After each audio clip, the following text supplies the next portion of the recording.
Hey, this is Adam Baldwin, and I play Captain Mike Slattery on TNT's The Last Ship, premiering June 12th, 2016, 9 p.m. Congratulations on the new season. Thank you very much. I'm so excited about what's going on. I mean, you guys had some major plot twists at the end of this season with shooting, with finally trying to establish the U.S. government. What do you guys think about all that drama and people not being as moral as we hope once Secure really started percolating through the system? I mean, once you guys found the killer. Well, I subscribe to the tragic vision of humankind in which man is born a barbarian, and unless he's trained to be civilized, he will remain a barbarian. And unfortunately, in the chaos, the chaotic void that's left in the wake of a catastrophic pandemic, we have some bad guys that try to take control and rise up and become strong men and control other people. And it's our job to find them and destroy them. And you guys are doing a great job. Pick the last guys, but now it looks like we're moving to Asia. So what's that like, filming that bad guy with a totally different culture that as Americans, most Americans are used to more of a European or Spanish culture, and China we know a little bit but not quite. It doesn't feel like a second home to us with some other countries. Or to me, except accessible. Again, in places around the world, you're going to find good people and bad people. Hopefully, the good people are in charge. At this time, post-apocalyptic viral world, those in charge where we go are bad guys. The question is why? I think it goes back to the primal need for power. And what do we do about it? We do a lot. I know you do a lot. So what was your favorite episode from last season? That's a good question. I'm particularly fond of the episode where I'm able to blow up the submarine, the British submarine. Those guys are horrible, and I was able to aim that gigantic gun and blow them up.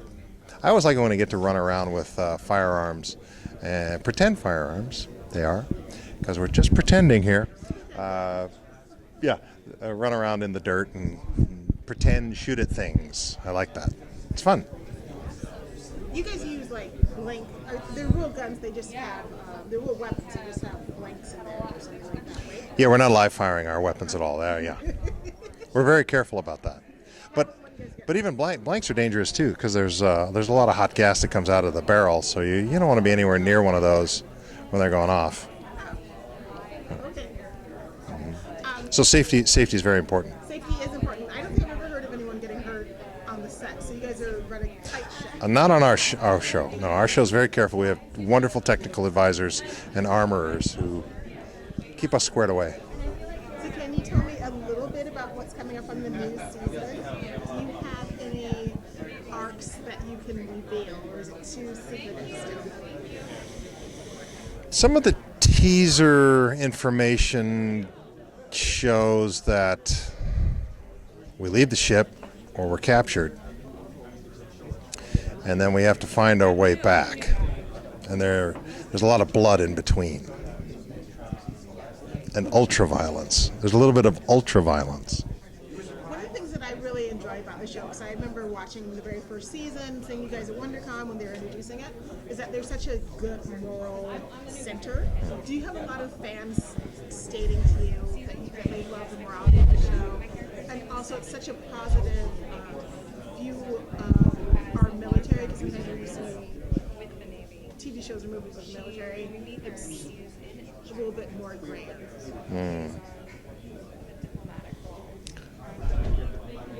Well, let me say it this way. The Navy is all about honor, courage, and commitment.